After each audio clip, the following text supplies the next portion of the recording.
كم مرة في حياتك أول ما قررت إنك تذاكر فجأة رحت مرتب المكتب وعملت كوباية القهوة بتاعتك وقعدت على المكتب خلاص هتبدأ إنك تذاكر، ثم اكتشفت إن السقف سبحان الله بقدرة ربنا بقت فيه تفاصيل مثيرة للاهتمام وحاجات جذابة جدا بالنسبة لك فقعدت تتأمل فيه. وكم مرة اكتشفت إن الأبليكيشن اللي موجود على الموبايل بقاله 3 شهور أنت سبحان الله مش بتستخدمه أبدا، مرة واحدة بقى مثير للاهتمام وبقيت بتحب إنك تدخل عليه وتبدأ إنك تسكرول فيه أو تتصفح إيه الحاجات اللي موجودة فيه. اكيد طبعا الحاجات دي بتحصل مع كل الناس، اولهم انا محدثكم في هذا الفيديو.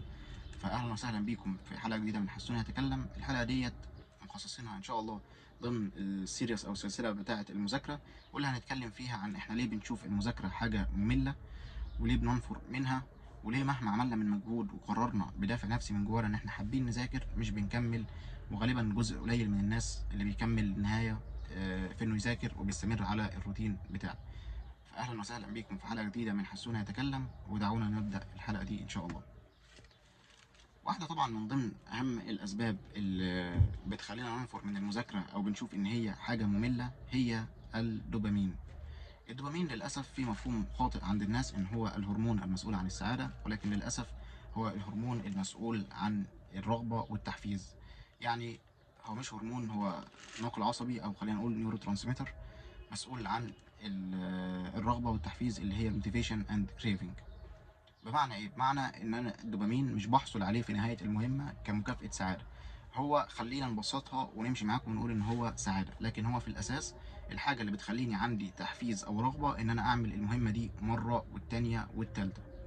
طيب احنا عندنا مشكلة، هتقولي طب ماشي، ما انا لما بخلص مذاكرة ما انا برضه وصلت لمرحلة من السعادة ان انا انجزت الحاجة اللي ورايا، فده هيحفزني ان انا اذاكر مرة تاني وتالت. الفكره هقول لك مش بالظبط كده، لان احنا الموضوع ده بياخدنا لشق تاني، حاجه برمج عليها المخ البشري بقاله الاف السنين. المخ بيحب حاجه اسمها instant gratification، ودي فكرتها بكل بساطه هي الاشباع الفوري. يعني انا مثلا لو جعان هروح اشتري اكل من مطعم او هعمل اكل في البيت فهاكله فهشبع، دي حاجه انا اشبعتها بشكل فوري. طيب انا نفسي مثلا في حاجه مسكره او عملت انجاز فرحت مشتري لنفسي حاجه مسكره، تمام، ده برضو اشباع فوري. انت عانيت لفتره قليله جدا تقريبا دقايق او ثواني واشبعتها فوريا. برضو ايه من ضمن الحاجات بيعمل اشباع فوري؟ الموبايل والريلز، وان انت تفتح وتسكرول في اي حاجه بدون هدف واضح. لان انت حرفيا لما بتفتح ما بقاش في دماغك حاجه معينه، انت اصلا حتى من جواك مش عايز ترفه، انت بتفتح كده وخلاص. فننتقل بقى للحته بتاعت المذاكره طبعا ديلي دي جراتيفيكيشن مرتاح، لان انت ايه، انت بتذاكر النهارده تشابتر مثلا او محاضره، وبكره محاضره وبعده محاضره وهكذا لحد لما الترم يخلص. فين المكافاه؟ المكافاه لما الترم بتاعك يخلص ونتيجتك تظهر، او مكافاتك ان انت لما تخلص كليتك بتقدير كويس فتلاقي وظيفه كويسه. فدي مكافاه مستحيل المخ يتقبلها. طيب ايه بقى الفكره التانيه؟ ما انت دي سعاده، يعني مسكه الموبايل سعاده، ولما بخلص المذاكره اللي ورايا سعاده. احنا قلنا اول فرق فكره الانستنت والديليد جراتيفيكيشن، ان المخ بيجي يقول لك طب ما صباح الفل، طب احنا ليه نذاكر دلوقتي ونكسب بعد شهر في الترم، او بعد شهرين او بعد 3 لما الترم يخلص؟ وليه ممكن امسك الموبايل في حين انا هحصل على متعه فوريه؟ فهو طبعا بكل تاكيد هيفضل فكره الموبايل. الحاجه التانيه كميه المجهود المبذوله. يعني انت ماسكه الموبايل انت مش محتاج اي حاجه حرفيا، انت هتمسك موبايلك هتفتح الريلز والاكسس عليها سهل، في ثواني معدوده هتكون قدامك كل الريلز اللي انت بتحلم بيها، وحاجات طبعا انا زي ما بقول لك انت اصلا ما اخترتهاش، فدي اللي بيضيف برضه جانب من المتعه. انت مش عارف انت هتتفرج على ايه النهارده، انت بتقلب ريلز والموضوع زي ما يجي هي ورزقها يعني. لكن المذاكره انت عارف صعوبتها، وعارف من قبل ما تدخل مثلا انك داخل تذاكر ماده تقيله بالنسبه لك، حاجه مثلا اناتومي، انت بتكره اناتومي، داخل تذاكر هيستولوجي، داخل تذاكر فيزياء، داخل تذاكر اي حاجه، فكل دي حاجات بالنسبه لك انت صعبه. الفكره بقى ان المستوى الدوبامين عندك او الرغبه او التحفيز انه يعمل المهمه دي بشكل متكرر، ده بيعتمد على مدى صعوبه المهمه. فمثلا مهمه صعبه زي المذاكره، انت في نهايتها وصلت وحصلت على دوبامين، ولكن حصلت عليه بعد حرفيا مرار طافح، فهو هيجي يقول لك لا طب احنا نكرر ليه المهمه ديت؟ هنا البيز بتاع الدوبامين عشان يعمل المهمه دي بدأ خلاص يعلى، ده سبب برضو الموبايل. ليه؟ انت الموبايل عشان تحصل على المتعه ديت حاجه فوريه، البيز قليل خالص، قليل من تحت. فلا المذاكره البيز بتاعها عالي، عشان توصل لمرحله انك تبقى استمتعت بالمذاكره محتاج كميه دوبامين. يعني احنا ممكن اصلا نديلك دوبامين من بره عشان تلحق توصل لفكره انك تحب المذاكره مره تاني. فدي اول نظريه، احنا الدوبامين قلنا كده بتوصل للسعاده وكده بتوصل للسعاده، لو احنا لسه محتفظين يعني بان الدوبامين بالمفهوم بتاع الناس ان هو الهرمون المسؤول عن السعاده او النيورو ترانسميتر المسؤول عن السعاده. لكن زي ما احنا قلنا هو المسؤول عن تكرارك او تحفيزك لان انت تعمل المهمه دي مره تاني، فهو خلاص بقى مرتبط بان المذاكره حاجه صعبه. طيب ننتقل لنقطه تاني وهي الكوجنيتيف لود ثيوري. ودي نظرية عملها عالم استرالي اسمه جون سويلر لو أنا متذكر الاسم تمام. فكرتها بكل بساطة إن هو كان بيقسم الطريقة اللي بيشتغل بيها المخ في أثناء حاجات زي المجهود الذهني لثلاث حاجات. حاجة اسمها العبء الخارجي، والعبء الداخلي، والعبء الفعلي أو الحقيقي. يعني العبء الداخلي هو مدى صعوبة الحاجة اللي أنت بتعملها نفسها. يعني هل أنا بذاكر مادة سهلة ولا مادة صعبة؟ بذاكر حاجة زي الفيزيكس وأنا أصلا بكره الفيزيكس فدي بالنسبة لي مجهود داخلي صعب، ولا بذاكر حاجة بالنسبة لي سهلة زي اللغات مثلا؟ فهو بيعتمد على مدى صعوبة المادة نفسها. فده اسمه الانترنسيك لود أو العبء الداخلي. في عندنا الاكسترنسيك لود، وده هو الحاجة اللي تهمنا. الاكسترنسيك لود دي العبء اللي بيبذله مخك عشان يفلتر الحاجات اللي حواليك.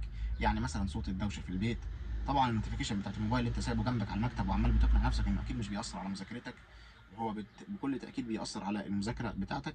فدي حاجة مهمة هي الاكسترنسيك لود. طيب امال ايه اللود الحقيقي بقى او الافكتيف لود اللي احنا هنتكلم عنه؟ الافكتيف لود هو فعليا اللود اللي انت محتاجه عشان تذاكر حاجه جديده.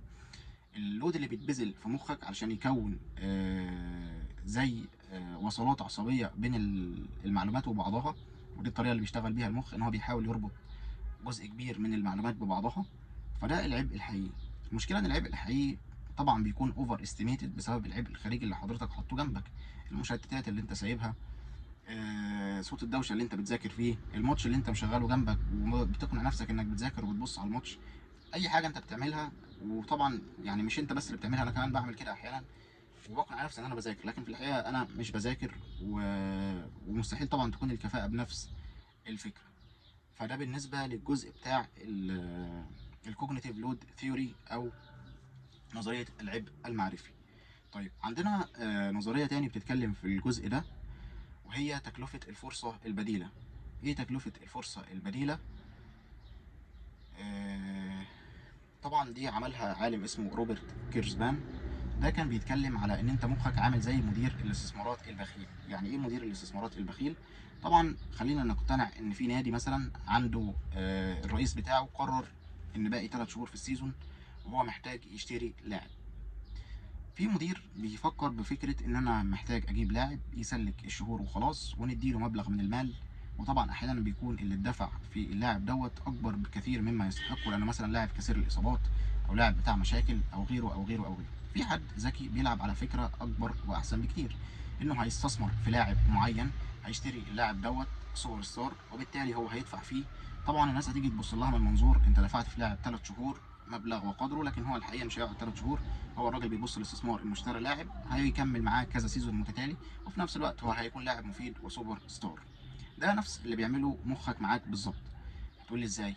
هقول لك مخك لما بيجي يتكلم، طيب احنا ليه نبذل مجهود النهارده وبكره وبعده وبعده وبعده ومش بنشوف نتائج غير بعد نهايه الترم او بعد نهايه الكليه وانت بتشوف مستقبلك قدامك بشكل كويس، في حين ان احنا تعالى يا باشا ممكن دلوقتي نمسك الموبايل ونقعد نسكرول وهتشبع فوريا. المشكله بقى فين؟ لما بتيجي تبص انت بتضطر انك تبص على المدى البعيد. فلو جينا بصينا على المدى البعيد للفكرتين، مسكتك للموبايل مثلا بعد 3 شهور هتقدم لك ايه؟ هتلاقي بالعكس انت الاتنشن سبان عندك عمال ينزل حرفيا.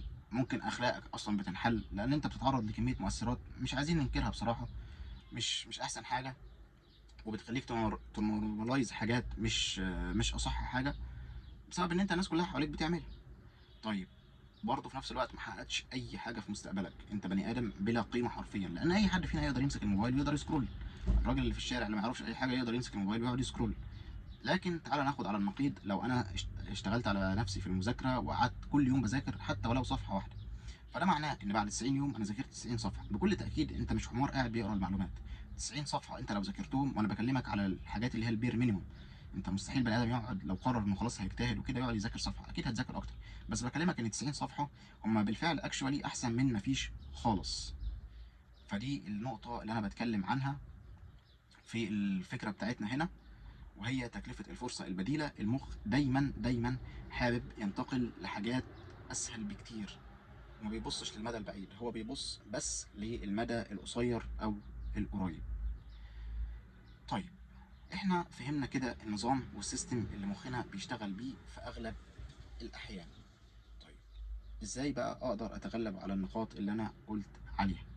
طبعا اول نقطة تقدر انك تعملها حاجة اسمها ميني دوبامين فاستنج. اللي انت بتعملها ان انت بتعمل زي صيام دوبامين كده. طبعا مش عايز اقول ديتوكس والحاجات اللي الناس بتعملها الغريبه دي، لانك كده كده مش هتلتزم عليها، بس الفكره انك حاول قدر الامكان وانت رايح انك تذاكر ما تمسكش الموبايل قبل ما تذاكر بحوالي ساعه. ساعه هيكون مده كافيه انك تفصل مخك وتخلي مستوى الدوبامين قليل، في اي حاجه هتعملها هتكون مثيره. يعني فكره ان انت بعدت كل المشتتات عنك لمده ساعه وكمان وانت بتذاكر، فوالله مخك عارفين زي ايه، زي لما تتحبس مثلا في مكان، انت راجل بتحب الخروج واتحبست في مكان، قعدت في البيت مثلا او غيره او غيره او غيره، فبقيت لا الموضوع تمام انا مش فارق معايا، اي حاجه هعملها دلوقتي، ان انت طبعا الخروجات اتحرمت منها. فدي اول حاجه اللي هي الميني دوبامين فاستنج. طيب نيجي لجزء تاني، عفوا. بعد الميني دوبامين فاستنج هنعمل حاجه زي البومودورو تكنيك، ولكن انا ما بفضلش خالص فكره ال 25/5. انا بحب عن نفسي يعني لما جربتها بحب اذاكر 50 دقيقه واريح 10 دقائق، او 55 دقيقه واريح 10 دقائق عادي. يعني في احيانا بتوصل لمرحله انك خلاص بتتكلم في ان انت واصل لمرحله اسمها الفلو ستيت. والفلو ستيت يمكن دي انا كنت حابب ان انا اوضح ازاي تدخل فيها. الفلو ستيت فكرتها بكل بساطه ان انت لما بتقعد على البلاي ستيشن مثلا او بتعمل اي حاجه انت بتحبها، تلاقي ان عدى 3 4 ساعات من غير ما انت تحس. ازاي ده عدى؟ ده بيعدي نتيجه ان انت بتدخل في حاجه اسمها الفلو ستيت. طيب الفلو ستيت ازاي ادخل نفسي فيها؟ هي ليها شرطين، هدف واضح وفوري. طبعا انت الهدف الواضح والفوري ان انت عايز تذاكر علشان توصل في النهايه لمجموع كويس، فده الهدف الواضح والفوري. الحاجه التانيه ان المهمه وصعوبتها تكون تتناسب مع قدراتك، فلا هي اكبر بكتير من قدراتك فانت تدخل في انكزايتي بقى وان انت متوتر وقلقان والكلام ده كله، ولا هي اقل بكتير من قدراتك فانت شايف ان هي حاجه ممله. يعني انت ولا تروح تذاكر ماده صعبه خالص بدون ما انت تكون فاهم فيها كلمه، لا اكيد في وسيله تبسطها ان انت تسمع عليها شرح، تسمع عليها حاجه، فده يدخلك في الفلو ستيت. فانت الفلو ستيت بتدخلها تمام، وتحاول برضو تدمجها مع البومودور. يعني انا شايف ان النصيحتين دول كويسين، وتعمل مكافآت لنفسك فوريه علشان ده اللي بيشبع اللي احنا قلنا عليه الانستنت جراتيفيكيشن.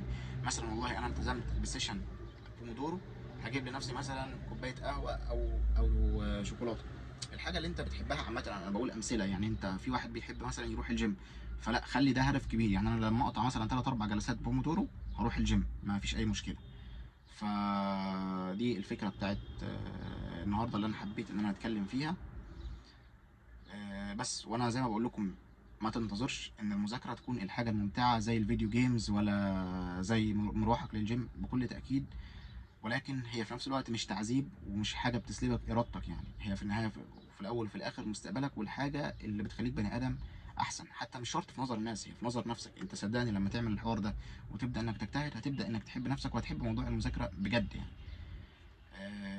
بس لو الحلقه عجبتكم بتمنى انكم تعملوا لايك وسبسكرايب، وممكن في الكومنتس تطرحوا لنا ايه اكتر الحاجات اللي بتشتتكم اثناء المذاكره واللي حابين ان احنا نتكلم عنها في حلقات جايه. طبعا زي ما قلت ان شاء الله السلسله دي هتستمر قدر الامكان وهنحاول ننزل فيها الحلقات بشكل متتالي. بشكركم على حسن استماعكم، شكرا لكم والسلام عليكم ورحمه الله وبركاته.